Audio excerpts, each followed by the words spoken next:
Ah, j'attendais avec impatience ce petit article.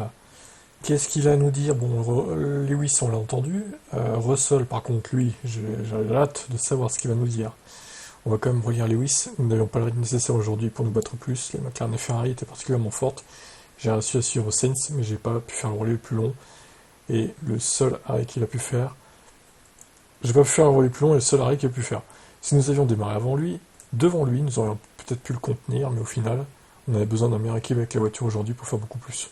C'est dommage de repartir d'un week-end où nous étions si forts sans rien montrer de plus. Voilà, si fort, pas si fort que ça quand même, hein. Sur un tour ça allait, mais au rythme de course c'était pas bon quand même, hein. On a fait bonne figure tout au long des essais des qualifs, on n'a pas pu faire mieux aujourd'hui. Le peloton est très serré. C'est fascinant de voir ce qui se passera dans les prochaines courses. On va devoir continuer à travailler dur et espérer avoir une meilleure course à Bakou dans 2 semaines. George Russell. Une journée frustrante. Ah, tu m'étonnes. Au final, on n'avait pas le rythme de nous battre pour le podium.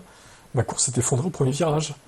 Bah oui, pourquoi tu prends autant de risques au premier virage d'une course de 53 tours, Georges? En même temps, c'est décevant quand ça arrive après tous les efforts fournis par l'équipe pendant le week-end. J'ai pris un bon départ, je me suis retrouvé coincé dans l'air sale derrière Piastri. Ouais, l'air sale, il a bon dos, l'air sale, hein. T'as juste freiné trop tard et t'as mal anticipé, c'est tout quoi. J'ai bloqué la roue pour l'éviter, j'ai eu quelques dégâts sur les longs avant, ça a compromis mon premier relais. On a perdu du temps lors du pit stop en devant changer les longs. Le rythme n'était pas aussi bon qu'avant la pause estivale, que ce soit ici ou aux Zandvoort. En tant qu'équipe, nous allons partir nous donner à fond et découvrir pourquoi. Nos équipes sont avoir fait un pas en avant. On va donc travailler dur pour revenir à leur niveau. Toto Wolff. Félicitations à Ferrari et Charles pour leur victoire bien méritée aujourd'hui. C'est toujours un moment spécial lorsque la voiture rouge écarlate gagne à Monza. Notre course a été meilleure qu'à Zandvoort, mais pas encore très bonne. On a suivi la stratégie à 2 arrêts car nous avons souffert de graining sur le pneu avant gauche, ce qui a rendu le choix d'un arrêt unique peu probable. C'était un défi difficile à gérer. Il était difficile de savoir s'il fallait s'engager sur un seul arrêt ou attaquer plus fort et passer à 2 arrêts. Notre rythme d'aujourd'hui a rendu difficile de marquer beaucoup plus que ce que nous avons fait. Nous n'avons pas atteint le niveau que nous avions avant la pause estivale. Lorsque vous n'avez pas le rythme, ça rend les décisions stratégiques difficiles, comme nous l'avons vu aujourd'hui. On a le temps d'analyser ça et pourquoi c'est comme ça, et on verra à Bakou ce qu'il en est. Aucun mot sur la course de Russell, hein, au passage, ni celle d'Hamilton d'ailleurs. Il a parlé de façon générale pour les deux voitures, quoi. Bref, je sais pas ce qu'il pense du premier virage de George, du coup, mais bon, il va rien dire, hein, évidemment, George, c'est le futur leader de Mercedes, apparemment.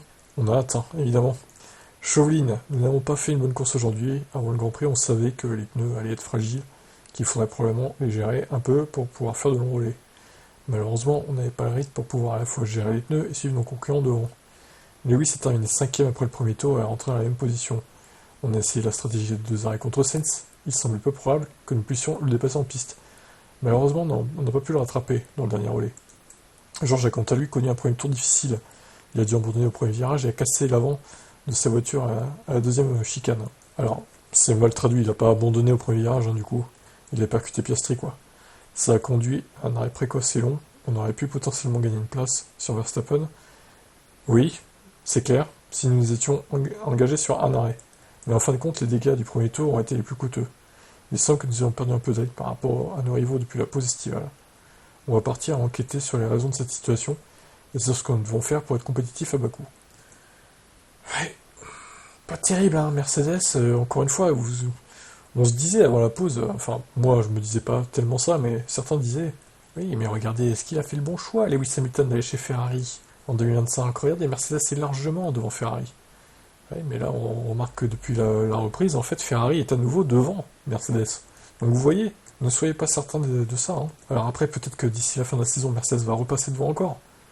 Mais pour l'instant, c'est Ferrari qui est devant, et pas Mercedes, quoi. Donc au final, on fera les comptes à la fin, hein. Bref, inutile d'en dire plus.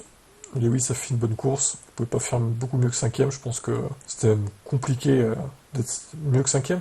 Il a fini devant Max. C'est déjà pas mal en vrai. Contrairement à Russell qui lui a fait n'importe quoi en partant de 3ème, qui a gâché sa course et fini 7ème. Ça, j'ai en travers de la gorge. Bref, heureusement qu'il joue pas le titre, hein, Mercedes, hein. Imaginez, il jouera le titre avec un Russell qui fait n'importe quoi en course, ça ferait mal quand même. Allez, ciao.